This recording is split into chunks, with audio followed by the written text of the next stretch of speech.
Vào cuối cơn mưa ngày tận thế, tôi sống trong một căn phòng nhỏ có một phòng ngủ và một phòng chơi trò chơi và nấu lẩu. Cảm giác an toàn đáng chết này tràn đầy. Thân chào cả nhà, không nên xem chùa đâu đó. Nhớ đăng ký, like, comment để ủng hộ team nha. Lúc đầu, chỉ là một cơn mưa nhỏ bình thường, liên tục 10 ngày không ngừng nghỉ. Sau đó là sấm chớp cả ngày, sét đánh xuyên qua bầu trời. Tôi không biết là vị nào đến. Chắc sẽ kết thúc trong một thời gian nữa nhỉ. Nước mưa trong khu vực càng ngày càng nhiều, ngập đầy phòng tầng 1. Tôi bị mắc kẹt trong nhà, không tái sinh, càng không biết trước. Và tôi phụ thuộc vào việc tích trữ hàng ngày, có một tia hy vọng. Thời tiết xấu này tiếc khi nào sẽ hết. Khi tôi vừa đi ngang qua siêu thị sau giờ làm việc, nghe một ông chú phàn nàn về thời tiết như vậy. Bây giờ là 5 giờ chiều rồi. Nhiệt độ hiển thị trên điện thoại vẫn là 39 độ. Sắp đến ngày lễ Quốc Khánh rồi. Tôi cũng đúng lúc ghé qua siêu thị mua chút đồ. Vào siêu thị, chào đón tôi là một trận gió mát mẻ. Thật mát mẻ. Cuối cùng cũng sống lại. Tôi đẩy giỏ hàng, vừa nghĩ vừa đi vào trong. Đi ngang qua khu vực đồ ăn nhẹ, nghĩ đến việc mua một ít đồ ăn nhẹ để thỏa mãn cơn thèm. Nhìn cái gì cũng muốn ăn, vô tình lấy rất nhiều. Lại đi mua một ít rau và trái cây, mua mấy gói mì muốn ăn. Lúc mua cái gì cũng muốn ăn cái gì muốn lấy. Lú thanh toán hết hơn 500 tệ. Mặc dù hơi đau lòng, nhưng vẫn chấp nhận được. Hơn nữa như vậy mấy ngày tới cũng không cần phải ra ngoài nữa. Ra khỏi cửa siêu thị vốn định đi xe buýt. Nhìn vào đống đồ mua sắm này, lại nhìn nhiệt độ bên ngoài. Nếu đi xe buýt mang theo túi lớn túi nhỏ như thế này, tôi đoán mình có thể làm nóng được một cái cốc. Vẫn là lấy điện thoại ra gọi xe. Mệt lên mệt xuống, về đến nhà đã hơn 7 giờ tối rồi. Mặc dù nhiệt độ bên ngoài đã giảm một chút nhưng vẫn nóng. Tôi bật điều hòa không khí và chơi trò chơi trên ghế sofa. Không phải tôi chơi dở, mà là cơ chế kết hợp chết tiệt này. Chơi 3 ván thì thua cả 3. Tôi rất tức giận, bỏ điện thoại xuống, vào nhà vệ sinh tắm. Rồi đi ra, tôi nhìn 2 túi đồ lớn trên mặt đất có chút đau đầu, nhưng vẫn miễn cưỡng thu dọn. Đồ ăn nhẹ và mì gói đều được cất vào tủ bên. Trái cây và rau củ được đặt trực tiếp vào tủ lạnh bảo quản. Cảm ơn mẹ tôi đã mua cho tôi chiếc tủ lạnh lớn này. Các loại thịt để trong các ngăn đông lạnh khác nhau. Làm xong nhìn tủ lạnh chất đầy đồ ăn bên trong. Một lần nữa cảm ơn mẹ tôi đã mua cho tôi chiếc tủ lạnh lớn này. Đang định làm một phần mì trứng gà rất hot trên mạng. Mới nhớ ra trong nhà hết trứng rồi. Làm sao có thể? Tôi là người thích ăn trứng, làm sao có thể thiếu trứng được? Nhanh chóng đặt hàng mua 2 khay trứng. Vô tình phát hiện nước trong siêu thị này đúng lúc có hoạt động. Trực tiếp đặt 2 thùng nước lớn. Mì xong vừa ăn một miếng thì nghe thấy tiếng chuông cửa reo. Hiệu suất này không còn ai nữa. Nước và trứng đã được gửi đến. Ăn uống no nê, trên người lại dính. Không có cách nào, vẫn nên đi tắm. Cảm thấy nếu còn nóng như vậy nữa, tôi phải tắm rách ra mất thôi. Tôi sống trong một căn phòng nhỏ với một phòng ngủ, một phòng khách và một nhà bếp. Khi tôi quyết định định cư ở thành phố này, mẹ tôi mua toàn bộ cho tôi. Nhà ở tầng 16, không cao cũng không thấp, nơi ở hoàn hảo cho một cô gái.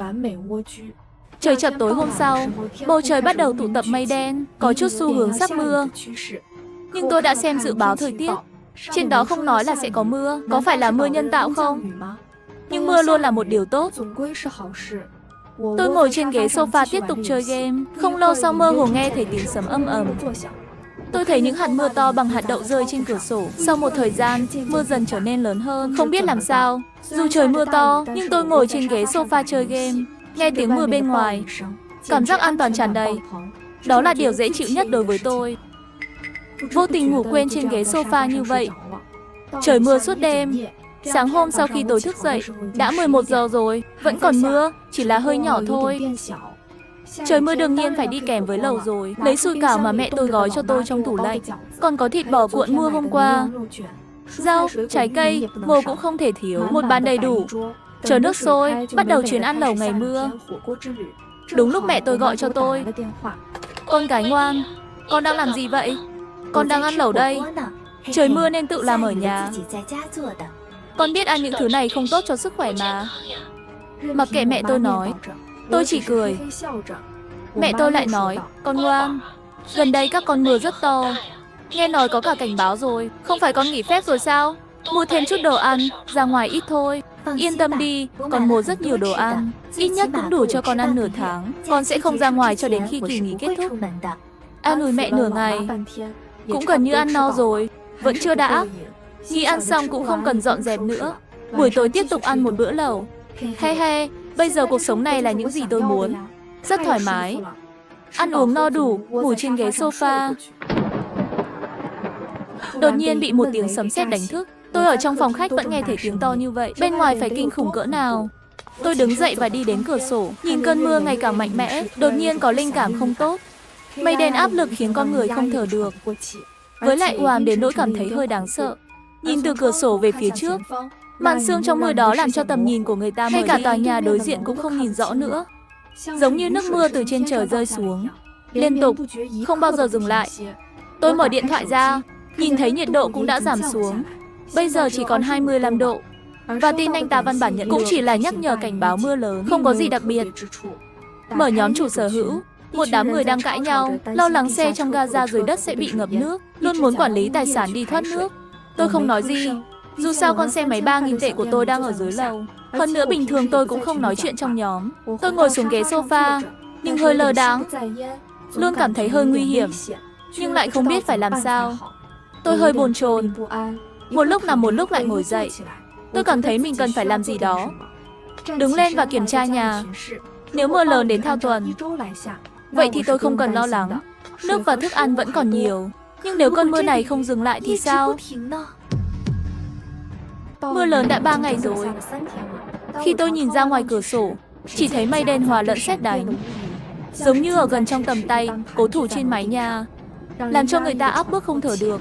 Trước mắt là một màn mưa dày đặc mờ ảo, thậm chí khiến tôi không thể nhìn rõ tòa nhà đối diện. Tôi lo lắng và lo lắng trốn qua lại ở nhà, luôn cảm thấy cần tôi làm gì đó. Nếu mưa lớn sẽ dừng lại trong vòng 1 tuần, vậy thì nước và thức ăn của tôi không đủ. Nhưng nếu mưa này không ngừng thì sao? Tôi mở điện thoại ra, muốn theo dõi mưa ở các vùng khác của đất nước. Phát hiện thành phố khác mặc dù cũng có mưa, nhưng tất cả đều bình thường. Không có tình huống mưa lớn liên tục của tôi. Tôi đi quanh phòng hết vòng này đến vòng khác, vẫn không biết phải làm gì.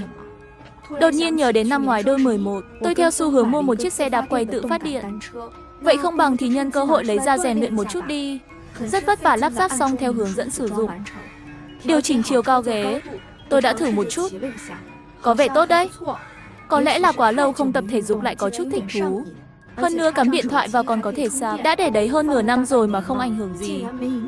Lát nữa nhất định phải lên mạng thêm một lời khen ngợi. Chỉ là công suất sạc này thực sự chậm, nhưng ít nhất còn có thể sạc được. Đi xe đạp xong toàn thân đổ mồ hôi liền đi tắm rửa, lại đến bên cửa sổ quan sát mưa. Cảm giác như lớn hơn lúc nãy một chút. Trời sắp tối rồi. Nhìn những giọt mưa trên cửa sổ, tôi hơi lo lắng. Tôi dùng tay chạm vào đường nối của cửa sổ, vẫn khô, may không xuất hiện tình trạng dồn nước. Đột nhiên một tia chớp lớn đâm vào một tòa nhà cao ở phía xa, chớp mắt tia lửa bắn tung tóe. Cả một tòa nhà được thắp sáng đèn rực rỡ, đột nhiên tất cả đều tắt. Tôi căng thẳng hơn. Tôi đã gọi cho mẹ tôi. Mẹ nói, tôi có cơ hội thì về quê.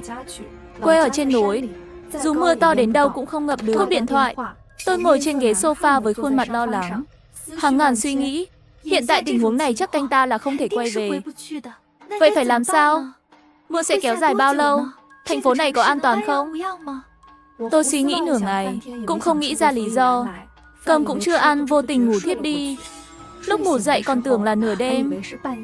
Căn phòng tối om, chỉ nghe thấy tiếng mưa rơi trên cửa sổ. Chẳng lẽ trời mưa đến cả đồng hồ sinh học cũng rối rồi sao? Cầm điện thoại lên xem thời gian.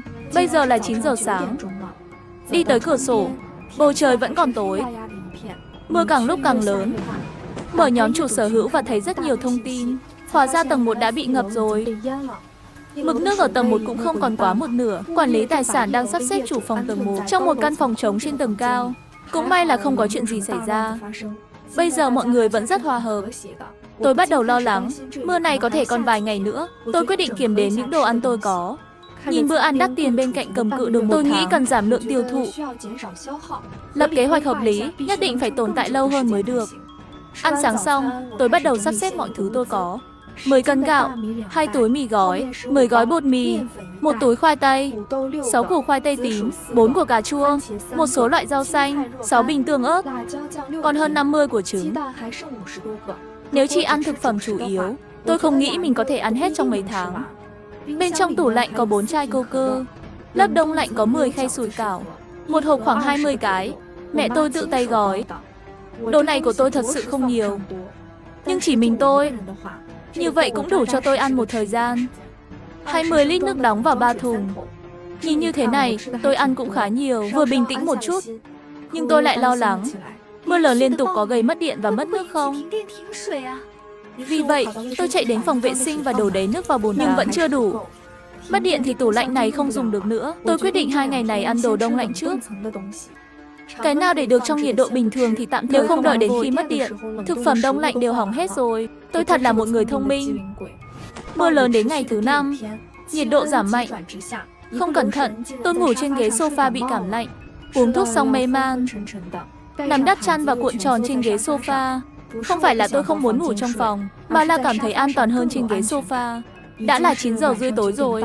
Gọi điện thoại cho mẹ để đảm bảo an toàn. Nhưng tôi không nói với cô ấy về chuyện tôi bị bệnh. Trong nhóm chủ sở hữu đã đưa ra một thông báo, nói là điện bị hư hỏng nghiêm trọng. 2 ngày tới có thể mất điện. Bảo mọi người chuẩn bị cho tốt. Đó không phải là tin tốt. Nhanh chóng tìm sạc dự phòng để sạc điện. Cho đến khi bụng gầm gừ mới cảm thấy đói. Mở tủ lạnh đầy. Nhưng thật sự không biết nên ăn gì. Thời tiết hơi lạnh và tôi bị cảm. Tốt hơn là uống chút nước súp đi. Tôi nấu một bát mì, chiên thêm 2 quả trứng nữa. Từ từ ăn xong rửa bát đi. Trong khi vẫn còn điện, nhanh chóng nằm xuống ghế sofa, chơi một vài trò chơi trong khi sạc.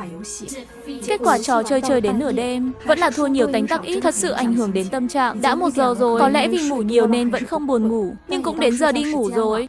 Lúc này đột nhiên mất điện, để nhà chìm vào bóng tối. Mặc dù sợ hãi, nhưng vẫn bình tĩnh suy nghĩ xem nên làm gì tiếp theo. Đồ trong lớp đông lạnh của tủ lạnh thực sự phải nhanh tay ăn. Sau khi mất điện ước tính cũng có thể duy trì được 2 ngày. Sau đó bật điện thoại ở chế độ máy bay, sau đó chế độ tiết kiệm điện mở tiểu thuyết. Trước khi đi ngủ đặc biệt đổi thành chăn dày.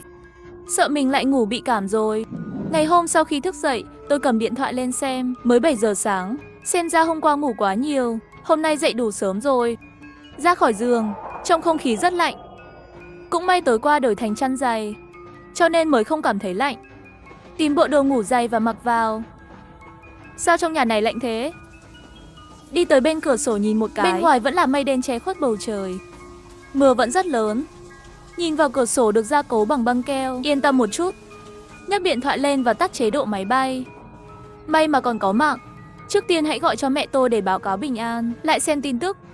Trời bắt đầu mưa khắp nơi, mà chúng tôi đã liên tục 5 ngày mồng 5 đêm rồi. Mực nước tiếp tục tăng, đã ngập đến tầm 2 rồi. Trong nhóm chủ sở hữu thì thầm. Tôi không có tâm tư thái độ nhỏ. Quá đói, đặc biệt là khi trời lạnh. Cơn đói rõ rệt hơn.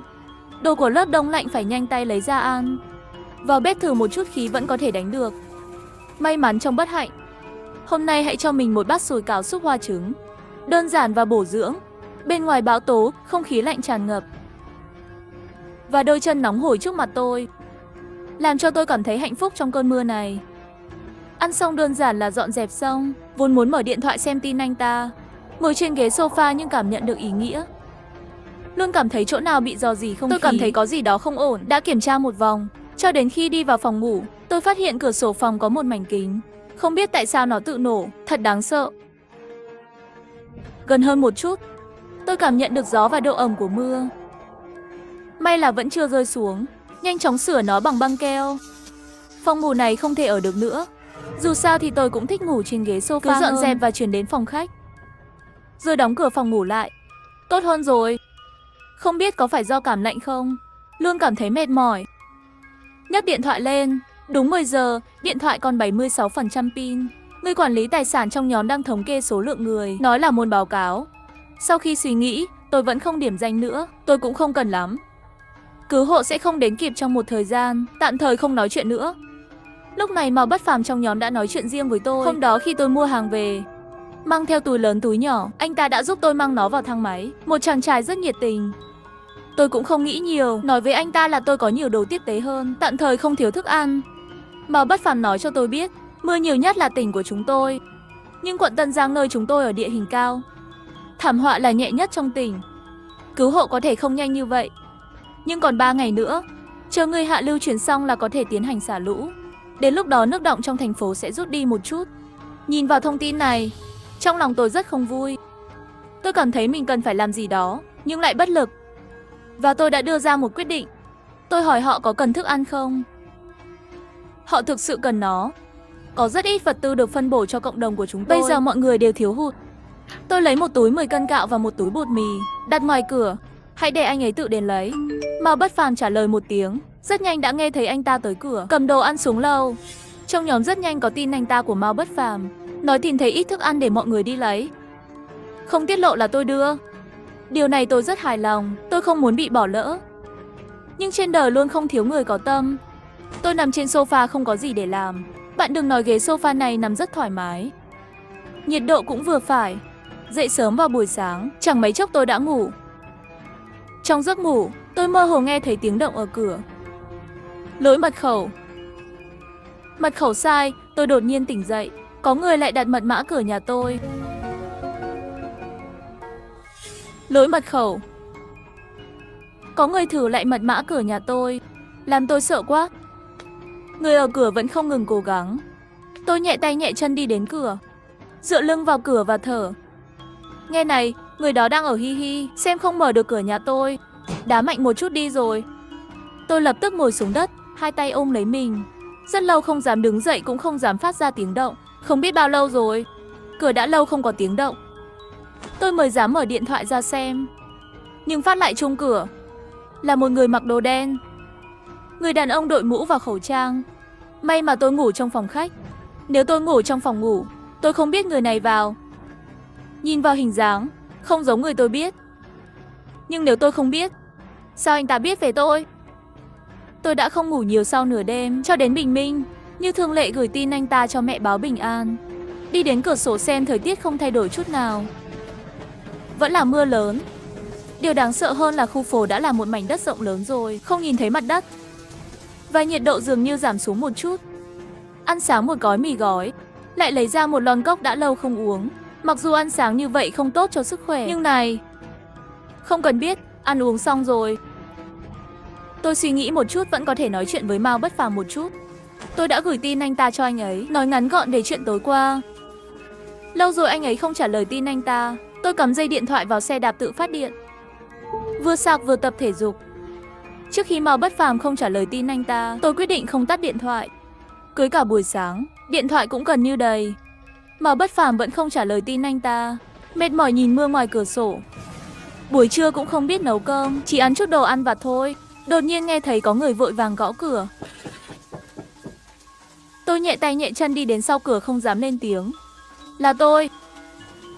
Hóa ra là Mao Bất Phàm lo lắng tôi leo cầu thang lên rồi. Tôi đang do dự không biết có nên mở cửa không. Mao Bất Phàm bảo tôi không cần mở cửa.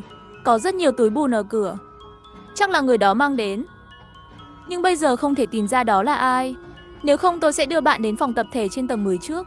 Chỉ là nhiều người hơn một chút. Tôi suy nghĩ rồi vẫn từ chối.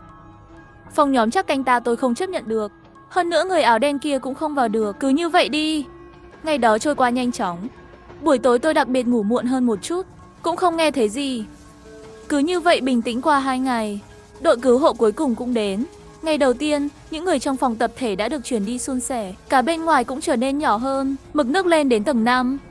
Nhưng ngược lại có xu hướng giảm. Ngày hôm sau trong nhóm chủ sở hữu đang thống kê danh sách những người cần chuyển và phân phối vật tư. Ngày thứ 3, những người cần chuyển đi đều đã chuyển đi rồi. Cả nhóm chủ sở hữu dần dần không ai nói chuyện nữa. Giữa Mao Bất Phàm lại hỏi tôi có muốn đi không. Tôi đã từ chối. Mực nước đã bắt đầu giảm. Và tôi có đồ ăn thức uống. Đi theo không có ý nghĩa gì. Hôm nay là ngày thứ 11 trời mưa. Bên ngoài mặc dù vẫn đang mưa, nhưng mưa rõ ràng đã giảm. Nhưng trong thế giới của tôi không có âm thanh nào khác ngoài tiếng mưa. Thực ra sau 2 ngày này tôi có chút hối hận. Sớm biết nên đi theo Mao Bất Phàm. Mấy ngày nay càng ngày càng suy đồi, cũng không có tâm tư làm món gì ngon. Đã 3 ngày kể từ khi họ chuyển đến bây giờ, tôi đã ăn 9 bữa mì, không còn nhiều thức ăn. Nếu tiết kiệm chút ăn, chắc là còn có thể trụ thêm một tuần nữa. Mao Bất Phàm nói 3 ngày nữa có thể gửi cho tôi một làn sóng vật tư. Hơn nữa, chúng tôi vẫn còn một gia đình trên tầng 14. Tôi không quá lo lắng. 2 ngày yên ổn trôi qua nhanh chóng. Nhưng 11 giờ đêm ngày thứ 3, đột nhiên một tiếng sấm bên ngoài đánh thức tôi dậy. Bên ngoài tiếng mưa lớn vang lên. Tôi ngồi dậy. Sự căng thẳng không tự chủ được làm tôi hơi sợ.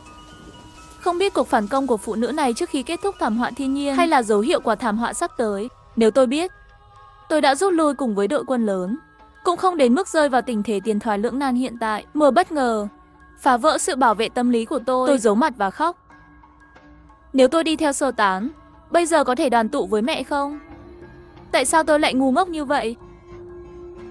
Khi tôi khóc không được, điện thoại đổ chuông. Là Mao Bất Phàm gọi.